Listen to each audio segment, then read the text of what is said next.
You finally found it. The absolute dream home in Florida, Texas, or Colorado. The purchase price looks fantastic, you're ready to sign, and then you get to the closing table, or maybe you just open your very first tax bill, and you see three little letters, CDD. Suddenly, thousands of dollars are tacked onto your annual expenses. For a lot of buyers, this sticker shock is an immediate deal breaker. But in this explainer, we are going to unpack exactly what these districts are, how they actually function, and why understanding them could frankly be the secret to buying a much better home for way less upfront money. Right off the bat, most people hear CDD and, well, they assume it's just an extra hidden tax. You see a massive fee attached to your property, and it's super easy to think it's nothing but a penalty or maybe just some developer's greedy cash grab. But we are going to completely shift that paradigm today. As we'll see, a CDD is far more complex, and honestly, in many ways, it can be far more beneficial to you as a buyer than just being some simple extra tax. Okay, so here's the crucial point. A community development district, or CDD, is actually a highly structured governmental financing tool. Think about it. When a developer wants to build a massive, beautiful new community, the infrastructure, like the roads, the water supply, the sewers, that costs an absolute fortune. Instead of the local city footing that bill, or the developer paying for it entirely out of pocket and massively spiking the price of the houses, the state allows them to create this special-purpose local government. This CDD issues tax-free municipal bonds to pay for all that initial infrastructure. Your neighborhood is quite literally funded like a mini-government. It's kind of like buying a new car, right?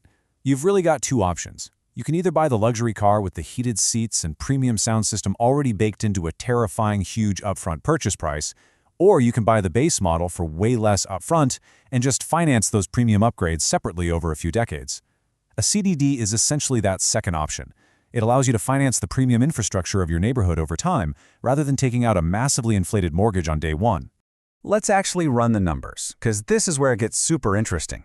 Imagine a home in a community without a CDD that costs $650,000. All that expensive infrastructure is baked right into the sticker price.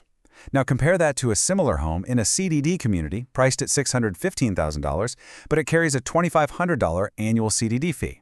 Because you're financing a smaller mortgage on that CDD home, depending on your interest rates and how long you actually plan to stay, the total monthly carrying cost for the home with the CDD can actually be the more affordable choice. You're preserving your down payment capital, and you're just financing the neighborhood separately. So what are you actually getting for that annual fee? Well, we aren't just talking about basic plumbing here. CDDs fund brand new, high-end infrastructure and amenities that you get to use every single day. We are talking resort-style pools, state-of-the-art fitness centers, wider roads, beautiful parks, and highly advanced storm drainage systems. If you bought into an older neighborhood without a CDD, those luxury amenities might simply not exist. Or worse, the aging infrastructure might hit you with sudden, massive repair assessments totally out of nowhere. Now you might be thinking, isn't this just an HOA? Actually, no. A lot of buyers confuse them, but they are completely different beasts. While an HOA is a private organization whose fees can fluctuate wildly based on a board's whims or the latest neighborhood argument over paint colors, a CDD is a public governmental entity. Its fee is a senior legal lien on your property, meaning it runs with the land itself and you absolutely cannot negotiate it away. Your CDD bond debt is fixed, unyielding, and completely separate from your HOA. Okay, if you're seriously looking at one of these districts, you absolutely have to know that your CDD fee is split into two distinct buckets. First, you have the bond principal and interest. This is the big chunk that actually pays down that original municipal debt used to build the neighborhood. The second part is operations and maintenance, or O&M. You have to remember that even if you decide to pay off your bond debt portion early, which, some cash-heavy buyers do, that operations and maintenance fee is going to stay on your tax bill forever. That neighborhood is always going to need landscaping, pool cleaning, and general upkeep. So how do you calculate your actual carrying cost? You've got to figure out exactly which of these three life cycle stages a property is in before you sign a contract. If you buy in the early term, you have maximum exposure. We're talking potentially 30 years of hefty payments ahead of you. If you buy midterm, you might be able to negotiate a payoff with your lender. But if you find a property in the late term, where the bond is almost completely paid off by the previous owners, wow, you've basically found a hidden real estate gem. You get an incredible carrying cost advantage, all the amazing amenities, but you only pay that smaller O&M fee. All right, so we've looked at the upside and the very real buyer benefits of this financing structure, but we have to be totally objective here and look at the systemic risks too. Because make no mistake, CDDs are complex financial instruments and they carry some serious historical baggage. We can't just look at the shiny clubhouses. We really have to look at how these districts are governed behind the scenes and what happens when the real estate market takes a sudden turn for the worse. Look at this quote from the Barry Law Review. It hits on a major systemic critique. Initially, the CDD Board of Supervisors is entirely controlled by the developer, simply because they own all the undeveloped land. The big concern here is that developers might add a massive premium to the purchase price of the home to reflect those beautiful amenities, while simultaneously attaching a huge CDD bond debt to your land to actually pay for them. So the very real risk is that an uninformed buyer could end up potentially paying twice for the exact same infrastructure. And that brings us to a frankly staggering number, 38%. According to an academic report from Florida State University, that is the percentage of CDDs that were in default or facing events of distress following the 2008 housing market crash. Think about it. When developers couldn't sell lots, they couldn't pay their share of the assessments. That effectively starved the districts of the cash they desperately needed to pay back those municipal bonds and keep the neighborhoods maintained.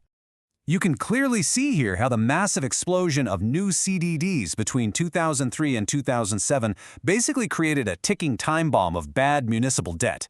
When the housing market finally collapsed, the financial structure of these districts was severely tested. Listen, if a CDD goes bankrupt, the amenities you rely on could easily fall into total disrepair, and your property values could plummet right along with them.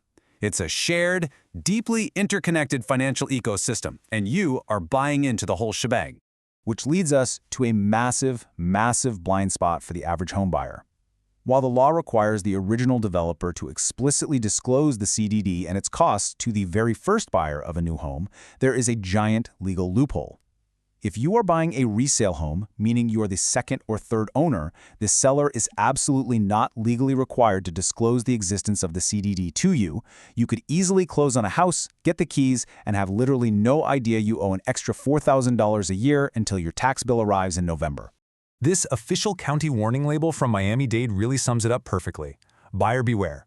It is entirely your responsibility, or the responsibility of a highly specialized real estate agent, to proactively check property appraiser websites and trim notices. You have to be your own best advocate here. You must pull the specific CDD disclosure documents from county records long before you make an offer so you aren't completely blindsided at the closing table. One final, absolutely crucial financial detail you need to factor into your models. Even though this CDD fee arrives conveniently packaged on your annual property tax bill, do not assume you can write it off. The IRS strictly views CDD fees as a non-ad valorem special assessment. That's the key phrase. It means it's a fee based on the benefit to your specific lot, not a general tax based on the assessed value of your home. Therefore, you generally cannot and should not try to deduct this fee on your federal tax returns. So, what does this all mean for you? Ultimately, a CDD isn't just magic financing, and it certainly isn't just a scam.